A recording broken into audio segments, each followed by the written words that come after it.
connecter plusieurs graphiques cette fois-ci avec nos segments et notre chronologie. Donc, je vais juste la changer rapidement, tout simplement, le format monétaire de mon deuxième tableau croisé dynamique et on revient sur notre objectif qui est de relier plusieurs graphiques à nos segments et notre chronologie.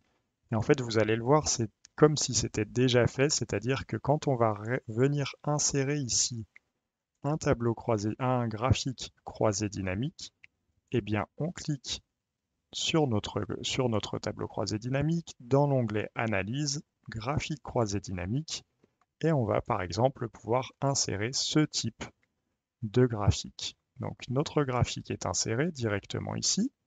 Moi j'ai l'habitude de masquer les boutons de champ sur le graphique puisque ils sont redondants avec la notion de segment. À l'intérieur de notre graphique, on peut venir changer bien entendu la forme de notre graphique. Donc ça peut être celle-ci par exemple, je l'ai massée. Je vais enlever la partie totale, un tout petit peu de mise en forme sur notre tableau.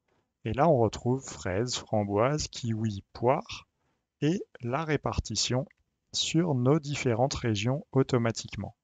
Et vous allez le voir en fait, quand je vais cliquer sur ma chronologie par exemple, mon graphique est modifié automatiquement. Donc ici je sélectionne uniquement les 3 premiers mois et mon graphique n'est ni plus ni moins que le reflet de ce qui est affiché dans mon tableau croisé dynamique.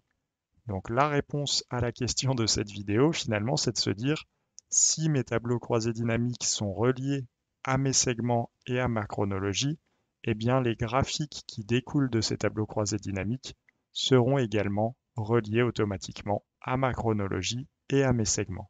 En d'autres termes, si je sélectionne framboise ici, eh bien mon tableau n'affiche que les framboises et mon graphique également. Si je sélectionne poire, ce sera également le cas comme ceci. Et vous allez le voir, si j'insère un deuxième graphique croisé dynamique qui provient cette fois-ci de mon deuxième tableau, eh bien, ce deuxième graphique croisé dynamique va bouger de la même manière que le premier. Donc je fais juste des petits ajustements de mise en forme comme ceci et hop, je vais modifier le type de graphique et on va le voir ensemble. Si je n'affiche que les fraises sur les 3 premiers trimestres, eh bien je n'ai que les fraises à la fois sur mon poids récolté et sur mon montant en euros. Donc je vais renommer ici poids récolté 2024 comme ceci et montant récolte 2024 comme ceci. Et donc, nous l'avons vu ensemble, en fait, nos deux graphiques croisés dynamiques sont directement reliés ici à nos segments. Donc, je vais venir mettre mes segments comme ceci. Donc ça dépend ce que vous souhaitez visualiser, hein, mais moi, admettons que je souhaite visualiser ma chronologie et mes segments avec mes graphiques. Et bien, à partir de maintenant, quand je clique sur mes segments, alors je vais tout descendre un petit peu pour ne pas que ça aille sur mes tableaux. Donc je vais faire un tout petit peu plus bas, comme ceci, ce sera mieux. Et bien, quand je clique sur, par exemple, une sélection multiple, allez, je vais faire centre-est, centre-ouest, nord-est, nord-ouest et sud-est, comme ceci, eh bien, je n'affiche que les éléments que je souhaite. Alors, est-ce que là, j'ai pas un petit problème? D'accord, il s'est mis à jour automatiquement comme souhaité. Et si je modifie pour avoir uniquement de janvier à juin, vous le voyez, mes graphiques se mettent à jour automatiquement une fois que je relâche la souris.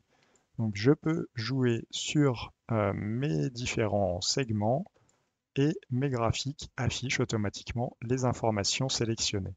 Donc vraiment là, on est selon moi sur quelque chose de très puissant, c'est-à-dire que vous avez vos segments, votre chronologie, vos graphiques croisés dynamiques, et selon les sélections que vous faites à l'intérieur de ces différents éléments, eh bien, l'affichage de vos graphiques est automatiquement mis à jour. Et là, moi, je trouve qu'on peut répondre à des dizaines de questions simplement en quelques clics de souris. Vous cliquez sur vos segments et votre chronologie et l'affichage de vos graphiques varie. Vous pouvez répondre à une infinité de questions que vous vous posez sur vos données initiales. Donc voilà un petit peu, vous l'avez compris, si vos tableaux croisés dynamiques sont reliés à vos segments et votre chronologie, vos graphiques le seront également, et donc vous pourrez faire des analyses approfondies des données que vous êtes en train d'étudier.